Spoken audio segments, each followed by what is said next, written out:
Boa noite, boa noite. Sejam todos muito bem-vindos. Boa noite, João Antônio. Boa noite, Cris.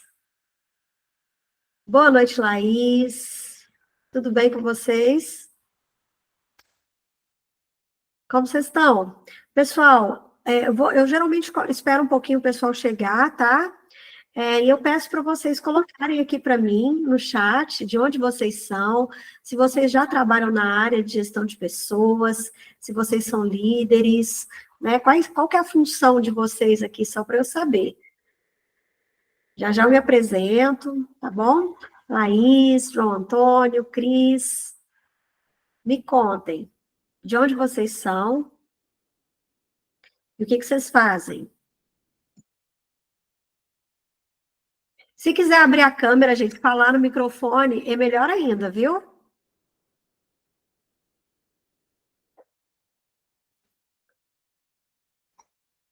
Vamos lá, deixa eu permitir aqui o pessoal chegando.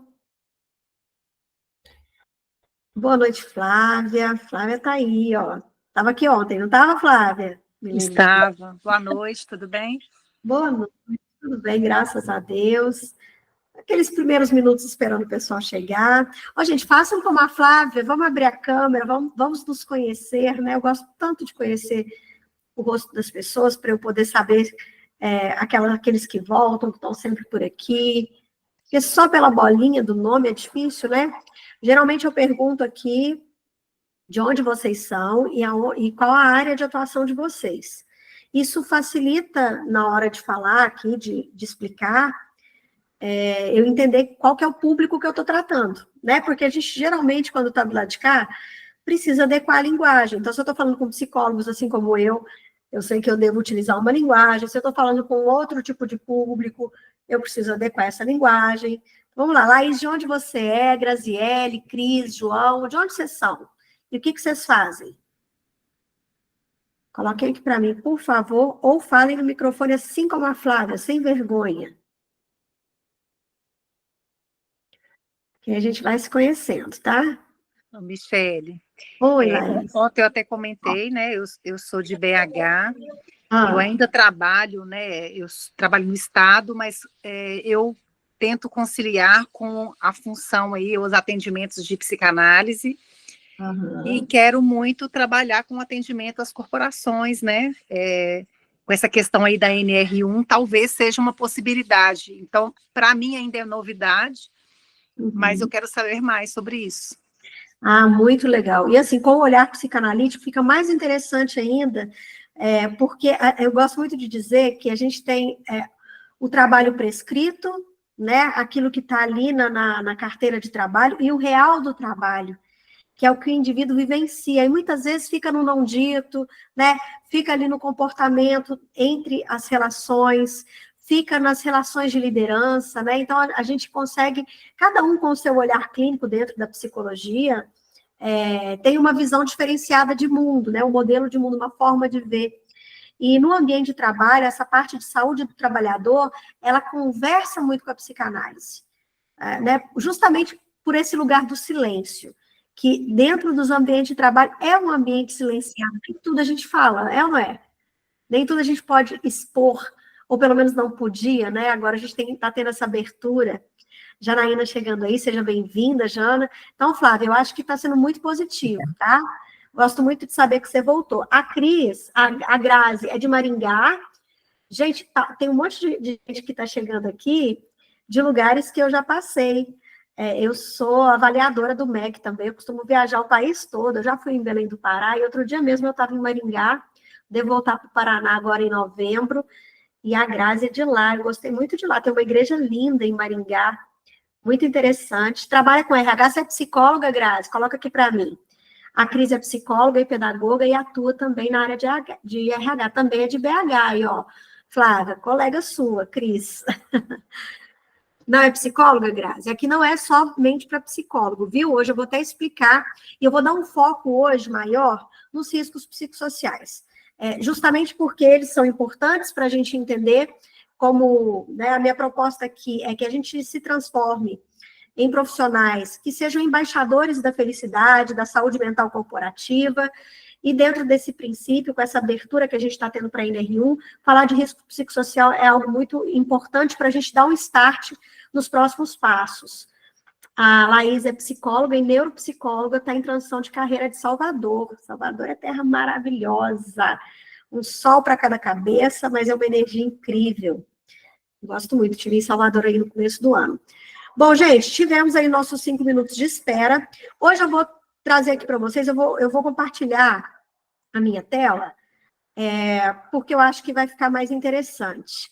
Deixa eu ver se eu consigo compartilhar minha tela do Canva. Peraí, primeiro aqui, deixa eu só voltar para a primeira página, que eu acho que vai ficar mais ilustrativo para a gente conversar hoje.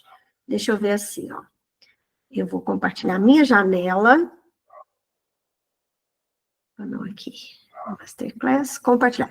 Ó, a partir do momento que eu compartilho, eu não vejo mais aqui vocês. Então, se vocês quiserem, podem me interromper, né? Ou levantar a mão, porque aí vai aparecer um barulhinho aqui.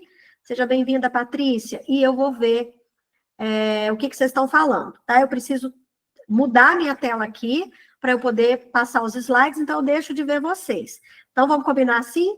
Se alguém precisar me interromper, pode me interromper, pode perguntar, ou vai colocando aqui no chat, depois eu vou dando uma conferida nas questões, nas perguntas, eu peço para o Roberto me ajudar ali, se tiver muita questão aqui para perguntar. Beleza? Então, vou fazer uma parte expositiva, depois eu abro para perguntas, para considerações.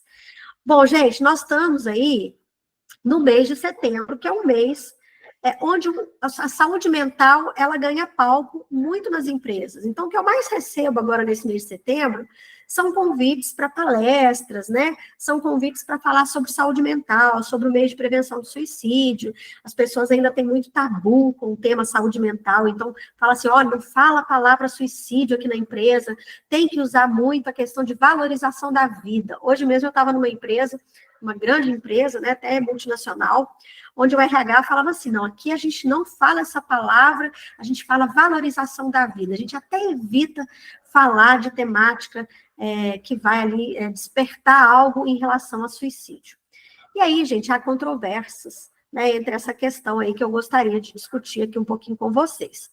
Mas, fato é que, uma vez que a gente está no mês de setembro, é um caminho aberto para a gente inserir certos assuntos que até então algumas empresas têm certa dificuldade para lidar ou certa resistência para lidar, né? E ali, eu gosto muito de contar aqui, eu queria saber de vocês, vocês sabem por que o mês é chamado de mês de prevenção ao suicídio? Por que existe o Setembro Amarelo? Alguém que sabe da história? Falem para mim aqui, coloquem aqui para mim no chat, vocês conhecem essa história? Mudei a página aqui só para ver o que vocês vão responder. Olha lá, a Grazi já leu a história. Quem não sabe? Quem nunca leu a história? Quem não sabe? Olha lá, a Flávia também sabe, a Grazi já sabe. Tem gente aqui que não conhece, que nunca ouviu falar? A Cris já. Eu preciso saber para ver se eu tenho que voltar nela. Então, assim, gente, o que acontece é que esse mês, ele virou um mês emblemático, né? A partir do momento que virou uma campanha de conscientização à prevenção do suicídio, pelo fato de que tinha um menino, um adolescente, o nome dele era Mike N., e ele tinha como é que chama esses carros aqui mesmo? Me ajuda aí o nome desse carro aqui. O Mustang, lembrei, o Mustang amarelo. Que ele gostava muito, assim como tem adolescente que é apaixonado com carro, né? Ele gostava muito de ficar ali, mexendo no carro, cuidando da parte motora daquele carro, pintando, limpando, lavando. E assim, aparentemente, o Cris, perdão. Estou olhando a Cris falando aqui, falando o Cris. O Mike, ele não dava sinais de que ele estava em sofrimento mental. Ele não aparentava para a família, não aparentava para os colegas, era um adolescente como outro qualquer, às vezes um pouco reservado, vivia um pouco dentro de casa, às vezes um pouco mais no quarto, né?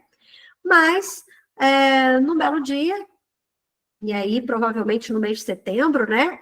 Ele entrou para dentro da garagem da casa dele e ele resolveu tirar a própria vida e deixou um bilhete para a mãe e para o pai dele, para eles não se culparem, que ele amava os pais, mas meio que dando a entender que aquilo era uma decisão dele, individual, pessoal. E a partir daí, os pais, então, resolveram fazer fitinhas amarelas e divulgar para toda a comunidade ali, os vizinhos, né, a vizinhança, a cidade, como forma de prevenção, assim, o que a gente não está prestando atenção, né? O que a gente não está se atentando? Será que uma pessoa, quando está em sofrimento emocional, será que ela dá sinais? Será que ela não dá? E assim, a gente tem altos índices, né, tanto no nosso Brasil quanto em outros países, de população que está adoecida. E a questão, porque a questão da saúde mental, ela não está evidente. Se a gente for transpor essa realidade para o ambiente de trabalho, a gente vai entender que se eu adoeço, né, se eu tenho um problema ali, se eu quebro uma perna, eu tenho um gesso, fica evidente para todo mundo que eu estou de atestado porque eu quebrei a perna. Né? Fica evidente para as pessoas quando eu estou com algo físico, que é comprovável. Mas e quando a questão é saúde mental? Como que as pessoas percebem isso? Por que isso no trabalho é algo que virou um tabu muito grande? Parece que é fraqueza quando a pessoa está adoecida, parece que é problema. Outro dia mesmo tinha uma colaboradora na instituição onde eu trabalho, a gente tem uma clínica, um serviço escola de psicologia gratuito aqui, e a colaboradora ficava com medo de procurar o serviço de psicologia, porque ela achava que as pessoas iam considerar que ela é doida.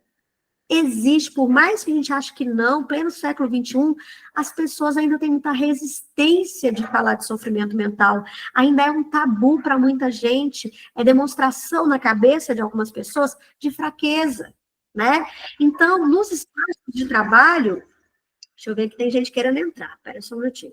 Nos espaços de trabalho, é muito difícil para gestores, para pessoas que estão ali, né, no ritmo acelerado de trabalho, parar para considerar que a saúde mental é um aspecto importante, para parar e considerar que a saúde mental deve sim ser tema de discussão, ser tema de conversa, né? Então, o Setembro Amarelo é só uma porta de entrada para a gente falar dos múltiplos transtornos mentais que acometem muitos brasileiros hoje em dia, a população mundial de uma forma geral.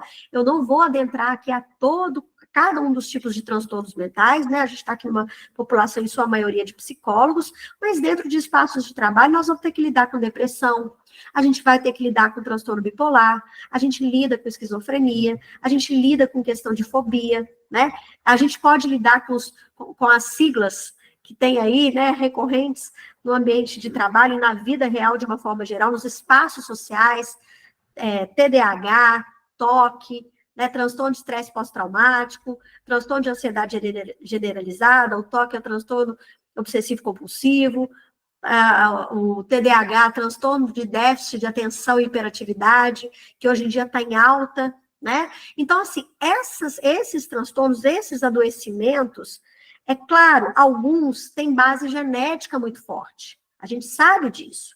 Existe algo que é do indivíduo, e a gente não desconsidera, mas existe algo que pode ser potencializado pelo contexto de trabalho, né? E eu estou dizendo de transtornos mentais, que tem diagnóstico, que tem tratamento, às vezes precisa trabalhar tanto com parte de interação medicamentosa, quanto também com a parte da terapia, né? Mas eu estou dizendo também de sofrimento mental, que não necessariamente é um transtorno, mas que acaba sendo desencadeado pelo trabalho, pelas condições de trabalho. E aí, gente, existem mitos e verdades, né, que ainda estão na cabeça da população. Mitos, por exemplo, de que ter um transtorno mental é sinônimo de fraqueza, mitos de que se for procurar um psicólogo ou um psiquiatra, é porque o caso tem que ser muito grave. Mito de que depressão e tristeza são a mesma coisa, então pode ser frescura, né? Mas a gente sabe que muitos dos transtornos mentais, assim como a depressão, a esquizofrenia, tem base genética.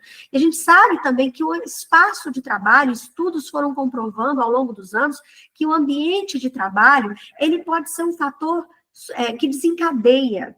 Ele pode ser um fator que contribui, que amplifica o sofrimento mental de indivíduos, né, de pessoas, de colaboradores, de trabalhadores.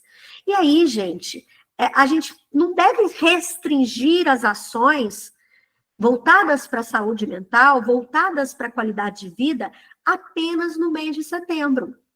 E se a gente pudesse transformar o ano todo num ano de prevenção, num ano de cuidado? Deixa eu voltar aqui para poder liberar aqui o atendimento. Ó, a pessoa querendo entrar aqui, peraí, Roberta.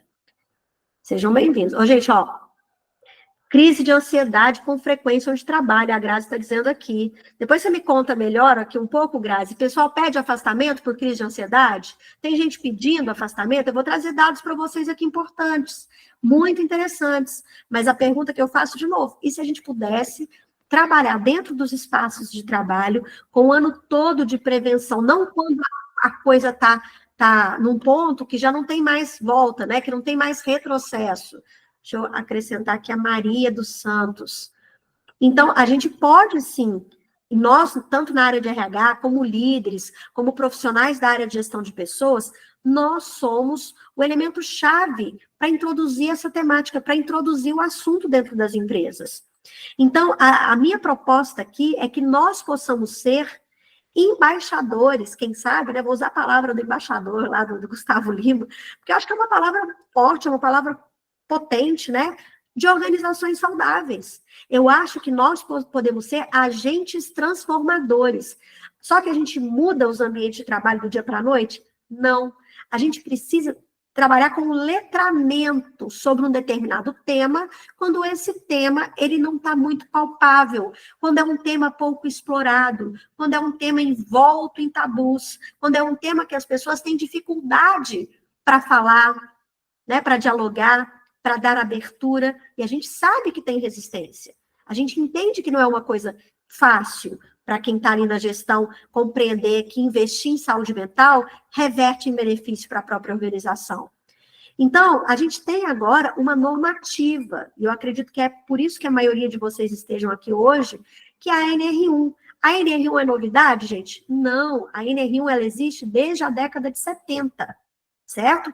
A NR1 é a norma de segurança do trabalho, a gente tem ali cerca de 17 NRs, mais de 17 NRs, quem for da área de segurança do trabalho, me corrija, porque eu centrei, apesar de já ter trabalhado como supervisora de RH voltada para a área de segurança de trabalho, já tem algum tempo, então não sei se teve novas NRs, se aumentou, né? Até onde eu trabalhava, eu lembrava que a gente trabalhava com as 17 principais NRs. Mas eu sei que as normas de segurança, elas atuam na identificação, no mapeamento, no rastreamento e na prevenção de riscos físicos, né? De riscos biológicos, de riscos químicos, de riscos ergonômicos e de riscos de acidentes. A NR1 sempre tratou dessas questões.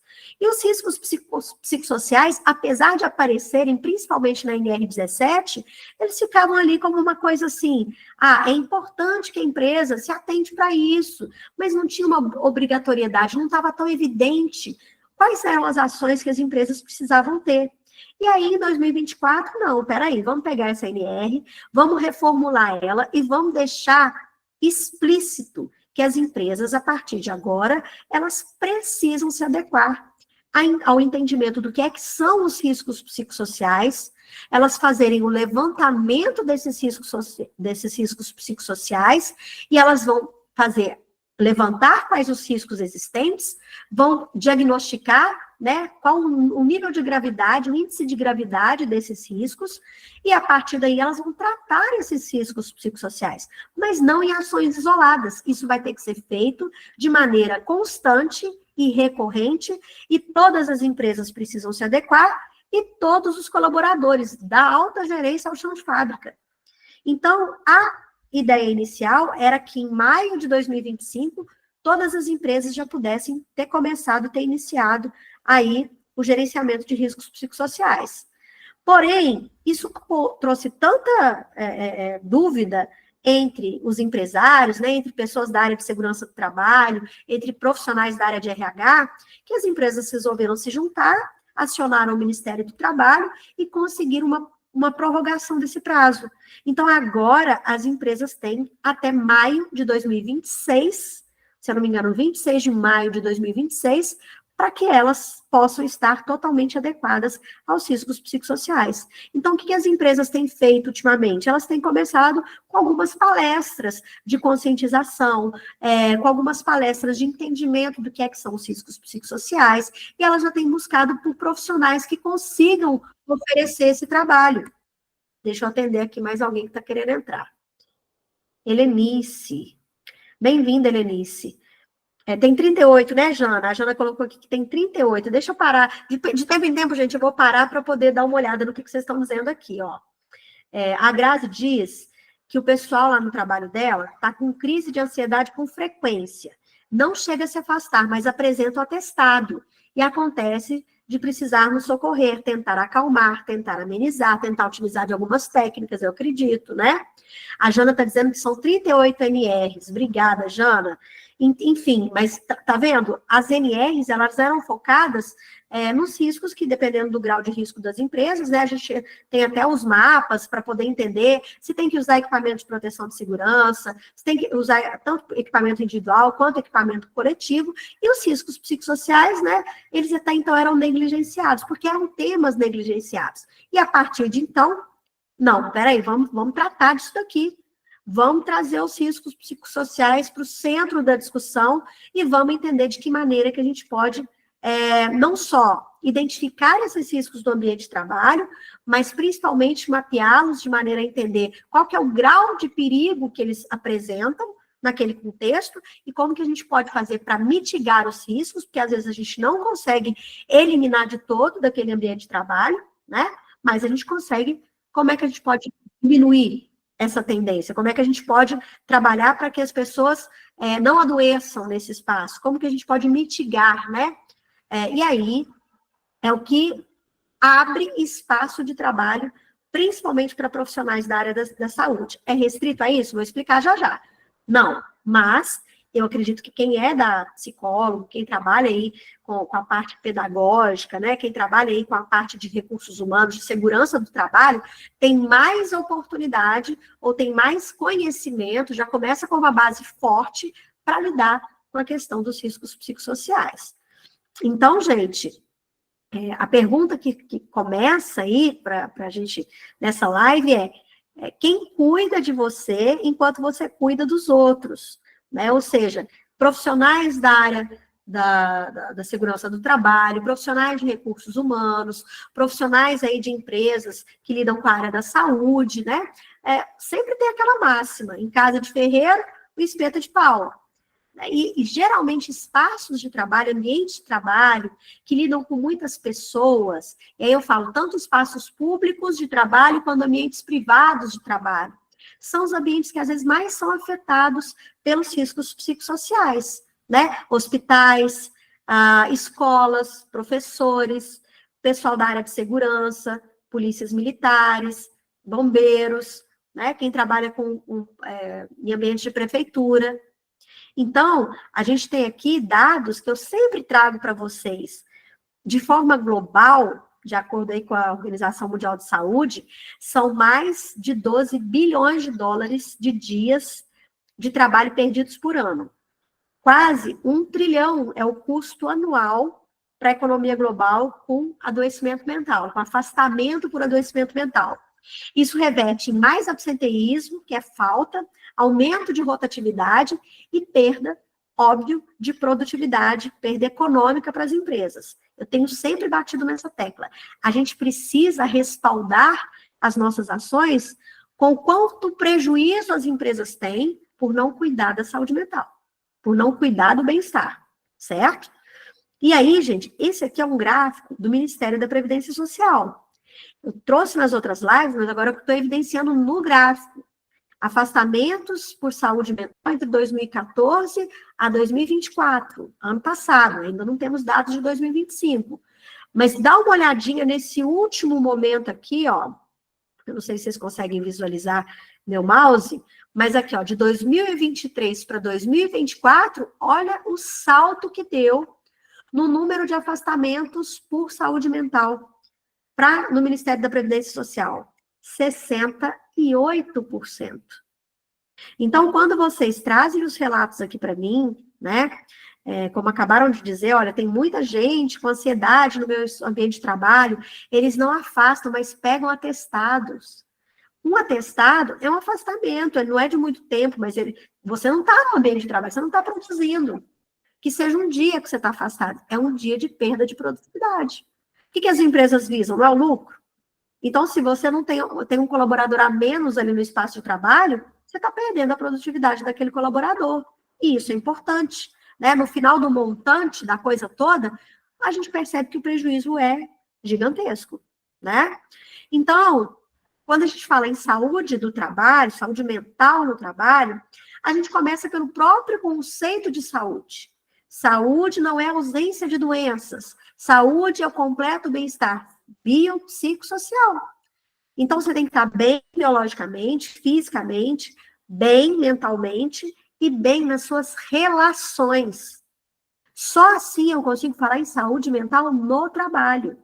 Quando tudo favorece para que eu consiga trabalhar bem, né, para que eu consiga recuperar minhas energias depois de um dia cansativo de trabalho, depois de um dia desafiador, de um dia que pode até ter sido estressante, mas eu consigo, né, juntar as minhas estruturas pessoais para me restaurar durante a minha noite de sono e voltar com força total no outro dia, né? E ali, gente, produtividade, se a gente está falando em lucro para as empresas, se eu estou falando de produtividade para as empresas, isso só começa com bem-estar, saúde e com equilíbrio emocional, certo? E, assim, pensando nisso, vamos entender o que é o conceito de risco psicossocial relacionado ao contexto de trabalho. Isso aqui, gente, é da Organização Internacional de Trabalho. O que é risco psicossocial?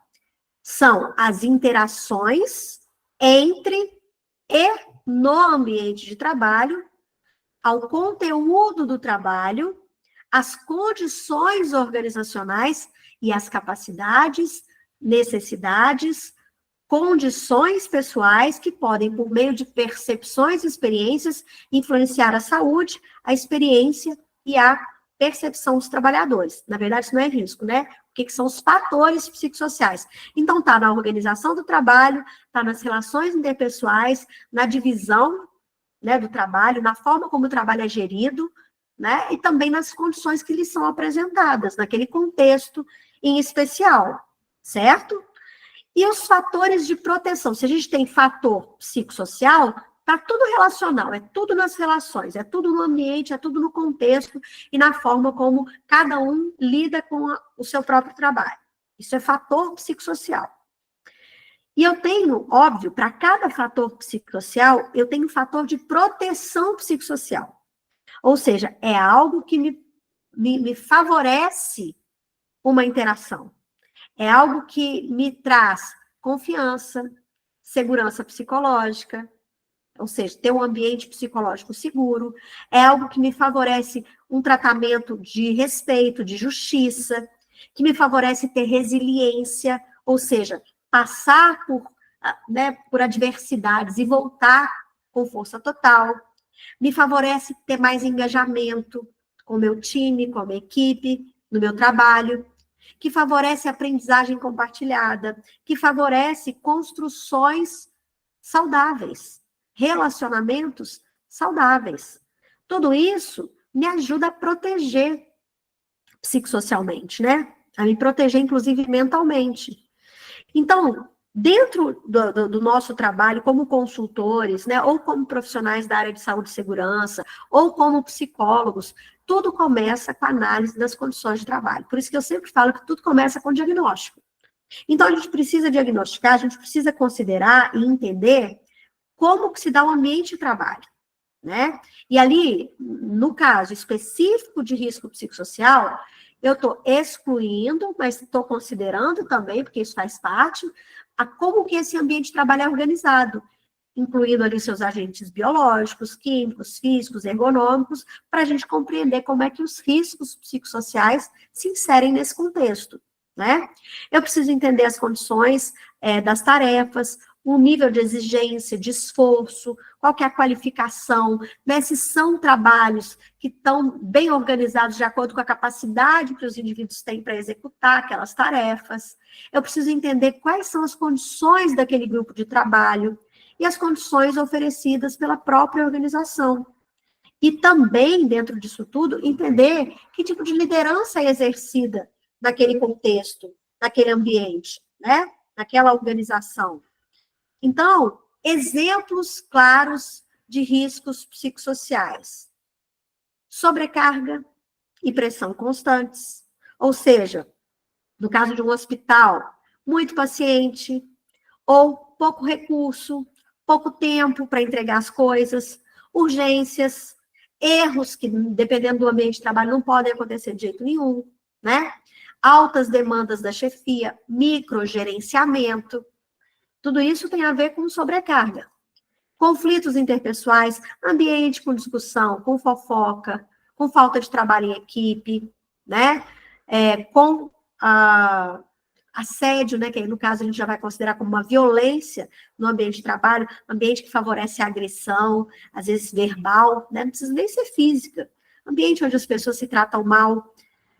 Ambientes onde a gente tem ali questões de assédio, no caso de hospitais, né, onde tem ali agressão, a gente vê muito, ultimamente está tudo nas redes sociais, né, quando você tem paciente, familiar, brigando com o médico, com profissionais da saúde, por questões de atendimento, então você tem ali o risco de sofrer violência física e violência verbal o tempo todo, né, não só entre colegas, mas entre também clientes, pacientes, né, ou também, exemplo de risco psicossocial, lideranças despreparadas, falha de comunicação, falta de reconhecimento, né, feedbacks errôneos, distanciamento da equipe, desorganização da liderança, problemas de comunicação, tudo isso são exemplos de riscos psicossociais, né?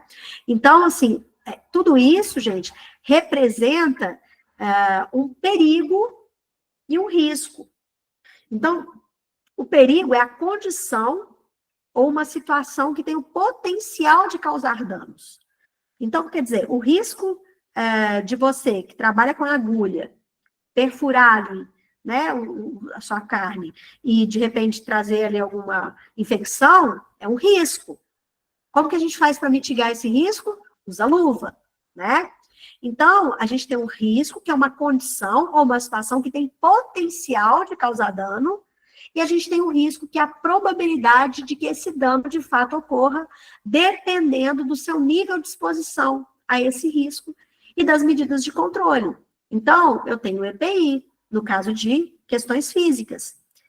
Mas, e no caso de questões que não estão evidentes, né, que não são palpáveis, que a gente não consegue ver, eu não consigo ver ali a ansiedade andando.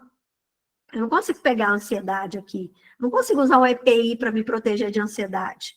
Mas eu consigo, então, lidar com as condições que fazem com que aquela ansiedade, pelo menos as condições organizacionais, que potencializam esse nível de estresse e de ansiedade no ambiente de trabalho. Tá dando para entender, gente? Deixa eu ver aqui, coloquem aí para mim. Tá fazendo sentido para vocês? Eu preciso ir acompanhando aqui, ó. Coloquem aqui para mim no chat, ou se alguém quiser falar, me contem. Vocês estão compreendendo? Está fazendo sentido? Está todo mundo na mesma página? Coloca aqui para mim se está ok ou não. A Grazi está dizendo que sim. A Cris está dizendo que sim. Beleza. Posso continuar? Tem dúvidas até então? Vão anotando aí. Ok, beleza. Então, vamos continuar. Bom, então, a diferença entre perigo e risco psicossocial é que o perigo ou fator de risco é um elemento, vamos retomar aqui, que em potencial pode causar dano à saúde física ou à saúde mental, certo? E o risco é a probabilidade que o perigo se materialize e cause, de fato, dano. Então, por exemplo, se eu tenho uma alta carga de trabalho, eu tenho um risco de estresse. Eu tenho maior risco de estresse. Se eu tenho meta irrealizável, uma meta muito alta, o tempo todo naquele espaço de trabalho, eu tenho o risco de desenvolver uma ansiedade, porque eu nunca vou conseguir cumprir aquela meta, né? Se eu tenho falta de apoio da liderança, se nada que eu apresento, nenhuma ideia é aproveitada, se eu sou ali negligenciada nas minhas necessidades, eu tenho risco de depressão. Se a minha liderança não comunica, se a minha liderança, né, promove algum tipo de assédio moral, eu tenho um risco de depressão, eu tenho um risco de burnout, né, e outros problemas relacionados à saúde mental. Entenderam? Então, eu tenho perigo, eu tenho um fator de risco, e eu tenho um risco aumentado de desenvolver algum tipo de transtorno ou de adoecer mentalmente naquele ponto. Certo? Deixa eu colocar aqui para dentro. Quem que é que está chegando? Opa, é a Cris, a Natália, perdão. Bem-vinda, Nath. Cadê? Deixa eu continuar aqui, então. Então, eu tenho aqui uma tabela comparativa de fatores de risco psicossociais e possíveis estratégias de prevenção ou mitigação. E eu acho que o importante aqui é a gente saber que as estratégias que a gente cria para mitigar os riscos psicossociais não necessariamente envolvem custo financeiro. E isso é um ponto positivo para as empresas aderirem à ideia. Elas não fazem isso sozinhas, mas, de repente, se elas tiverem profissionais capacitados para fazer, e você mostrar que o investimento no seu trabalho é importante para a redução de custos dela, você ganha mais autoridade naquilo que você está propondo, né? E ela compra melhor a ideia. Mas aí também precisa de um outro lado, que é, né, desenvolver um posicionamento, enfim. Mas hoje nós estamos falando de risco psicossocial. Então, a gente pensar em 4 dimensões aqui. Eu tenho a dimensão da organização de trabalho, eu tenho a dimensão do conteúdo do trabalho, a dimensão das relações profissionais e a dimensão do ambiente de trabalho. Ok? Então, na dimensão organização do trabalho, quais são os fatores de risco que podem estar presentes? Um ritmo muito intenso, prazo muito curto, jornada muito extensa ou jornada muito imprevisível. Isso é um fator de risco, certo? Que pode me trazer uma série de questões, de problemas, de sofrimentos. Quais são as possíveis estratégias de prevenção, mitigação? Eu posso pensar em planejamento de escala mais justa, mais previsível. Eu posso pensar num ajuste de metas à capacidade real daquele indivíduo. Eu vou precisar analisar qual é a capacidade desse indivíduo. Eu vou criar um sistema de monitoramento de hora extra, vou criar pausas, vou criar modelos de descompressão, né? Momentos ali de tirar a pessoa ali daquele ritmo acelerado para ela poder respirar, para ela poder, né, ter um tempo para ela. Eu estava brincando que outro dia eu fui dar uma palestra de riscos psicossociais e antes de entrar, o gestor já estava falando assim, não, porque aqui não tem mais café da manhã na Copa. Só na parte da tarde. Então, acabou o café. Todo mundo agora vai ter que trabalhar direto, porque a gente não pode perder produtividade. Então, se quiser comer alguma coisa, come na mesa mesmo, sem pausar, sem levantar, sem parar a produtividade. Eu falei, oh, meu Deus, tudo contra o que a gente está colocando aqui. Esse gestor, muito focado em resultado, ele está esquecendo da parte humana. Né? Ele está deixando de considerar o quanto isso pode ser um fator de risco agravante para aquele indivíduo que não pode sequer pausar, parar, tomar um café, respirar, né? Então, a gente precisa conscientizar. É um trabalho o tempo todo de conscientização. Depois a gente vem na dimensão conteúdo do trabalho. O que é o conteúdo do trabalho? Como é que esse trabalho ele é, de fato, realizado? O que ele se compõe? Eu costumo dizer que a gente tem o trabalho que é prescrito e a gente tem o trabalho que é real. Então, o conteúdo do trabalho, ele geralmente escapa né? Ele escapa daquilo que está prescrito. Eu fui contratada, o meu cargo, né? É ser secretária, por exemplo, e eu tenho conteúdo desse trabalho. Eu tenho que atender telefone, eu tenho que responder e-mail, eu tenho que atender cliente. Esse é o meu trabalho. Mas na prática, né? Vamos supor que o telefone toque o tempo todo. Isso já vira um fator de risco. Vamos supor que eu tenho clientes que são o tempo todo desagradáveis, são pessoas, né, que vêm com grosseria, e eu tenho que ficar ouvindo. Eu não posso, né, a política da empresa é o cliente tem sempre razão. Isso é um fator de risco. Então, a gente precisa entender, dentro desse contexto, né, deixa eu receber mais gente aqui.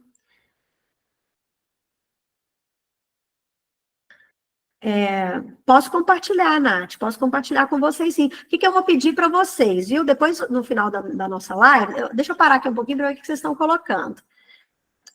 Ô, Flávia, por que é Jesus? Me conta.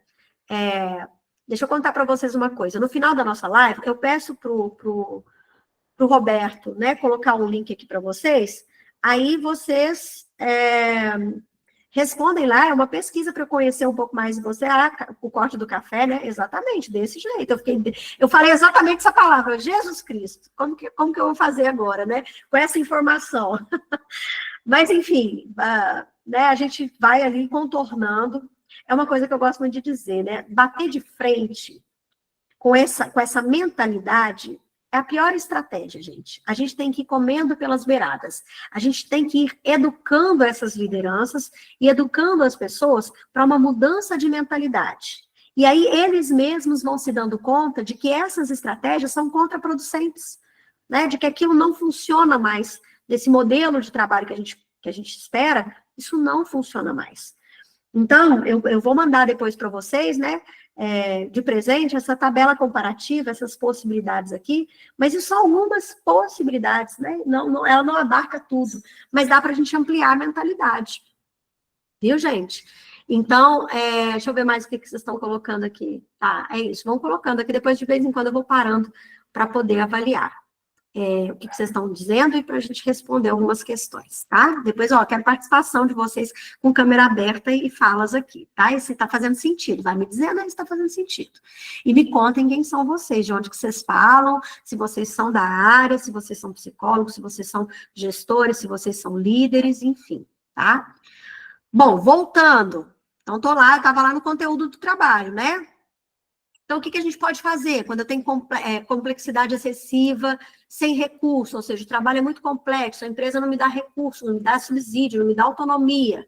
Eu posso fazer um rodízio de funções, um enriquecimento de tarefas, eu posso ali investir em treinamento, investir em tecnologias que vai desafogar ali aquela capacidade humana de trabalho, eu posso buscar suporte técnico para atividades mais críticas, então eu preciso entender. Por isso que, de novo, para eu levantar os riscos psicossociais, eu preciso partir do diagnóstico. Eu preciso entender aquela situação, aquela relação, né? Dentro da dimensão relações profissionais, eu preciso entender se existem, né, alguns exemplos, não são todos, viu, gente? Conflitos interpessoais. Eu preciso saber se tem assédio moral ou sexual naquele espaço. Eu tenho que saber se tem suporte ou falta de suporte da chefia, da liderança, se tem suporte ou falta de suporte dos colegas, e ali eu posso criar políticas, eu posso formar lideranças com uma capacidade melhor de comunicação e feedback, eu posso criar uma cultura de cooperação e de mentoria. E ali, a gente precisa entender quais são os fatores de risco que estão presentes aqui. E no ambiente, né? Eu preciso também saber as condições físicas estão adequadas, né? Ruído, iluminação, ventilação, exposição a determinados tipos de agentes físicos, químicos, biológicos. E aí, se tiver, ações de ergonomia, adequações ambientais, a NR17. Eu preciso criar, se eu tiver ali espaços inseguros psicologicamente, tem a ver com o ambiente. É um espaço que eu não tenho segurança para falar. É um lugar que eu tenho medo, é um lugar que eu não posso me posicionar, é um lugar que não absorve as minhas ideias, ou que me ridiculariza de alguma forma. Será que eu não poderia, então, criar espaços de escutativa?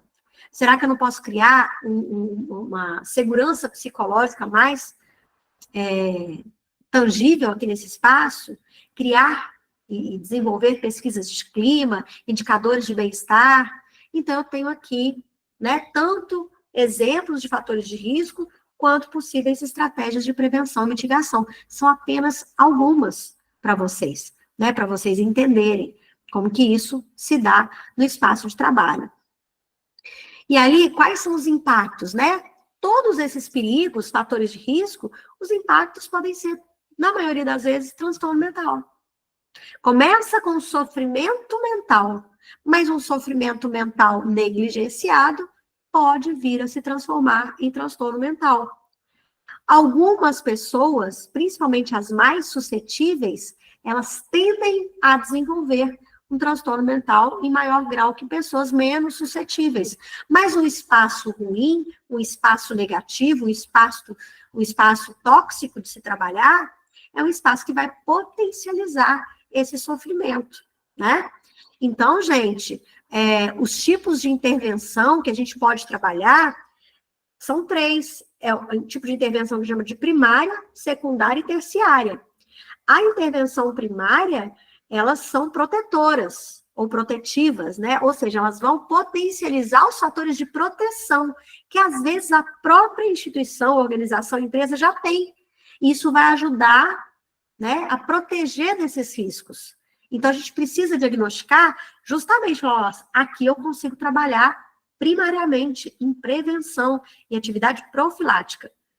Agora, eu tenho ambientes que a minha atuação, minha intervenção, ela é secundária, ou seja, o risco já existe, já está ali, mas eu posso, através de estratégias, cuidar para que os estágios desse risco não evoluam para estágios mais prejudiciais ou nocivos.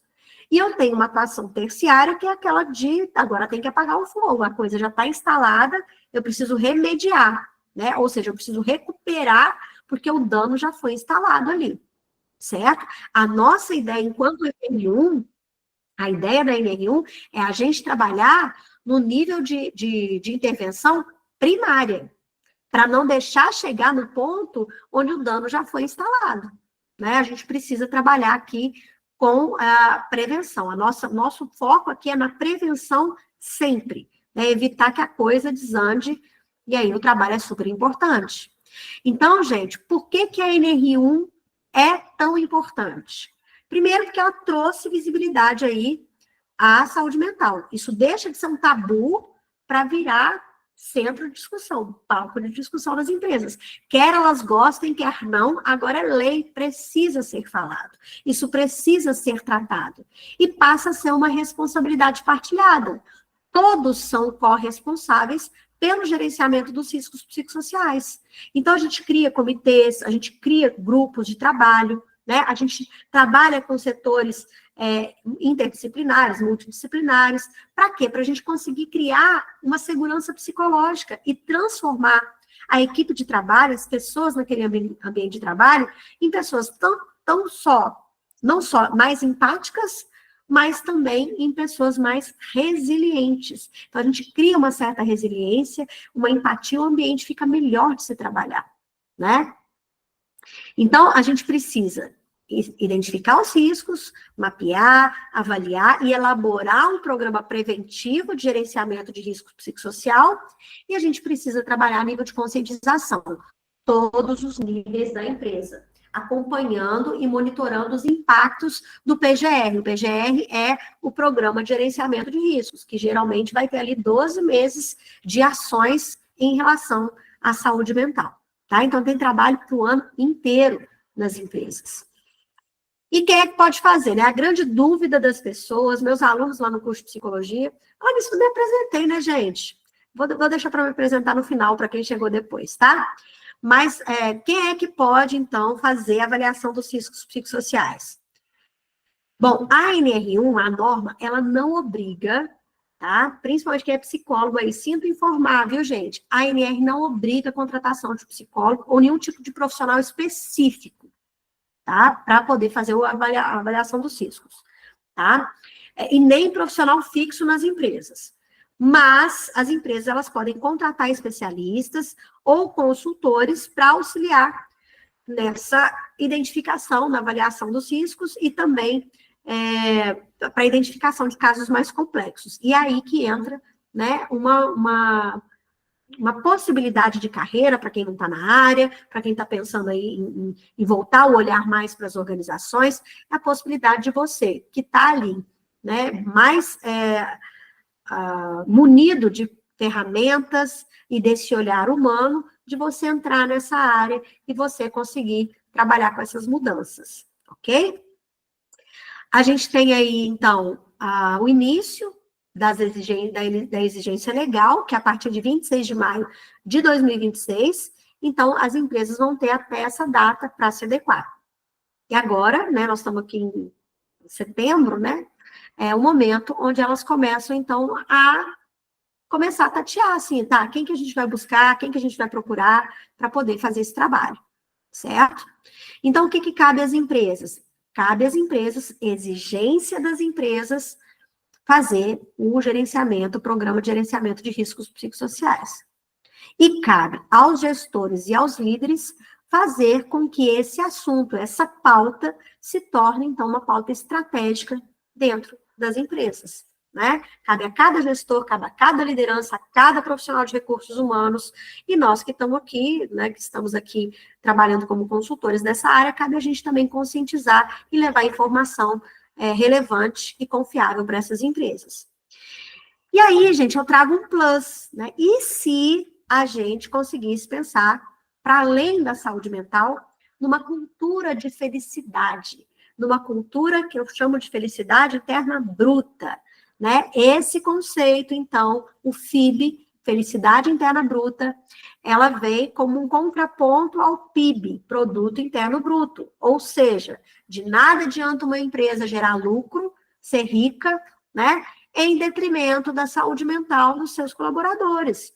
Então, esse conceito que vem lá do Butão, que é um país que vem para aquele ambiente lá, ele volta para as empresas. Então, o FIB, ele é composto por 9 pilares: o bem-estar psicológico, a saúde, a educação, o uso do tempo, a comunidade, a vitalidade comunitária, a diversidade cultural, a boa governança, o meio ambiente, sustentabilidade e padrão de vida. São 9 pilares que, se a gente for destrinchar um por um, a gente consegue pensar em estratégias para abarcar esses 9 pilares e criar, então, um indicador de felicidade interna bruta. Porque se a gente for entender que saúde mental está dentro do espectro maior de felicidade, que nada mais é do que o bem-estar subjetivo, a gente consegue, então, criar uma empresa mais feliz, mais saudável e, consequentemente, mais sustentável. Como eu já fiz live sobre FIB, gente, eu não vou ficar muito tempo aqui não, tá?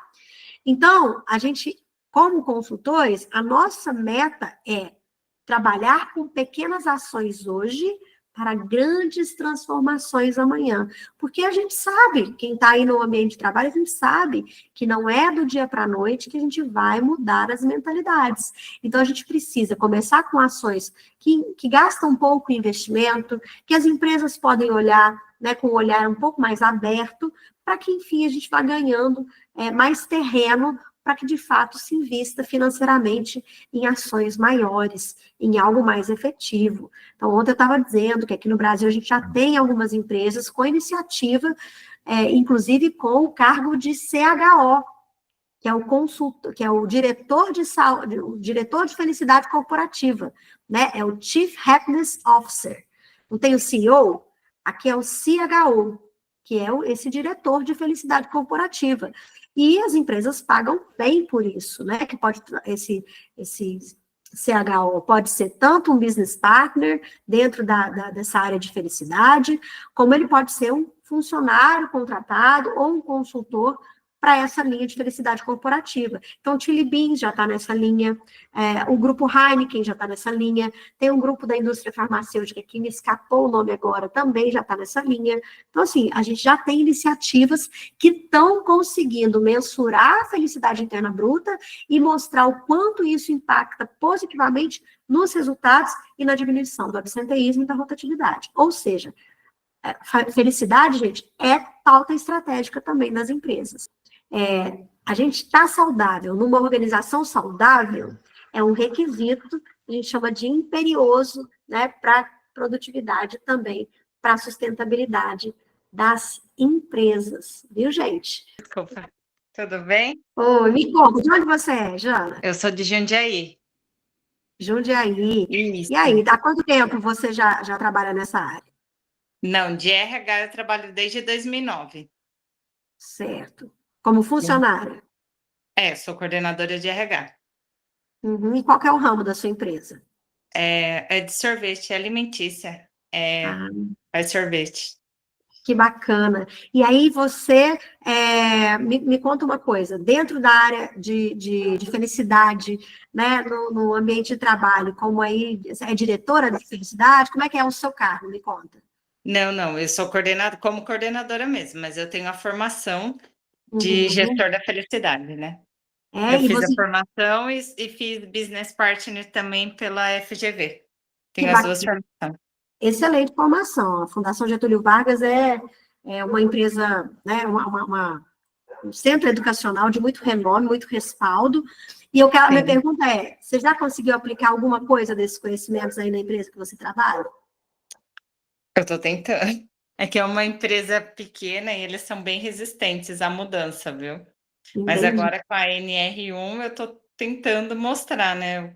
De tanto vantajoso que tem trazer essas mudanças dentro da empresa, que eles são muito conservadores. É bem complicado. E pequena, quantos colaboradores? Chega a 140 na alta temporada. Não é muito grande. Pequena realmente. Mas eu acho, Jana, que, de repente, começar com estratégias, né, que não invistam tanto financeiramente, que não demandem tanto a parte financeira da empresa, é algo para você ganhar mais autoridade, para você ir ganhando campo de trabalho ali naquela organização. A estratégia primária de intervenção aí é o ponto, né, que é a prevenção, é prevenir mesmo. Então, eu penso que talvez começar com algumas pequenas ações, com pequenas transformações, já te ganhe ali uma autoridade para você ir conseguindo ganhar mais espaço dentro dessa empresa. Como eu disse, gente, é algo que a gente vai construindo. É isso mesmo. É isso mesmo. Agora eu estou fazendo MBA de comportamento humano. Uhum. A sua E eu formação entrei atual? Nossa, de faculdade eu fiz publicidade e mídia, só que o MBA Gestão Estratégica de Pessoas. Agora eu tenho essas outras formações também, né, que eu estou fazendo. Agora, comportamento humano, eu entrei em uma de legislação e que também vai entrar na NR1. Vai ter uma parte de NR1. Ótimo, aqui também a gente vai falar mais especificamente ainda. Hoje eu estou, né, trazendo o tema para vocês. Era novidade para a maioria de vocês, gente, falar de risco psicossocial? Como é que é? Eu já tenho bastante curso, já estou fazendo bastante já. Pelo jeito você vem buscando bastante informação. Que bom que você está aqui para Sim. compartilhar. Obrigada, Jana. Obrigada mesmo. Eu que agradeço aí. Muito obrigada aí pelos esclarecimentos.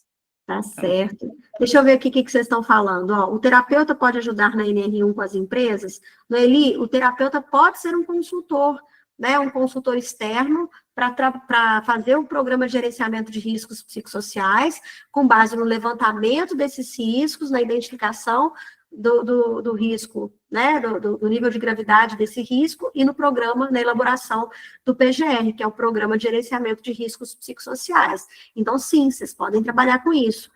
A Cris, quero muito atuar em consultoria de NR, você recomenda alguma formação específica? Recomendo, gente. Nós vamos ter agora um mini curso que vai acontecer na próxima quarta-feira, né? E depois, a minha ideia é que eu traga para vocês, na próxima quarta-feira, eu vou trazer novidades sobre isso, sobre esse tipo de capacitação, de formação específica nessa área. Então, tá todo mundo convidado, tá? Esse mini curso, ele gera certificado, então, convido vocês para estar comigo aqui na quarta-feira que vem, dia 24. O Roberto colocou aqui o link para vocês, tá? E nesse curso eu vou dar o caminho para vocês. A Flávia, é possível seguir somente na administração do programa de educação ou temos que fazer o diagnóstico também? Não, não tem que fazer, Flávia, principalmente se a empresa ela já tem ali, né, uma empresa de segurança para fazer ali o PCMSO, por exemplo, às vezes a própria empresa de segurança do trabalho, que a empresa já tem, pode fazer o levantamento dos riscos, o mapeamento, o gerenciamento, e você então vai trabalhar no PGR, que é esse programa de conscientização, que você vai criar alternativas ali de 12 meses para que a empresa vá trabalhando de maneira preventiva, tá? Ou remediativa, conforme for identificado ali o grau de risco, tá? Psicossocial. Então, o que eu queria agora ver com vocês? Semana que vem, né, a gente encontra aqui, quarta-feira, às 19 horas, está todo mundo convidado para esse minicurso. No final dele, eu vou dar um caminho para o programa de formação. Então, ele é um minicurso breve, mas que vai trazer vocês, assim, vai munir vocês de uma informação mais efetiva de como colocar a mão na massa, ou seja, vocês vão sair do minicurso com capacidade de colocar a mão na massa em algum ponto, não em todos os pontos, né? Mas é porque é um minicurso ainda curto, e depois do minicurso eu vou dar para vocês o caminho para o programa de formação, né, em consultor em saúde mental e felicidade corporativa. Então, agradecer, tá, a participação de vocês, fim de semana chegando, desejo a todos um excelente fim de semana, tá, e aí, qualquer coisa, entre em contato com o Roberto, que já deixou aqui o telefone de contato. Tá bom, gente? Quarta-feira a gente se encontra, um beijo para vocês, valeu, até mais. Muito obrigada. Obrigada, Jana. Obrigada, Cris. Eu que agradeço. Boa noite. Obrigada, boa noite. Valeu, gente.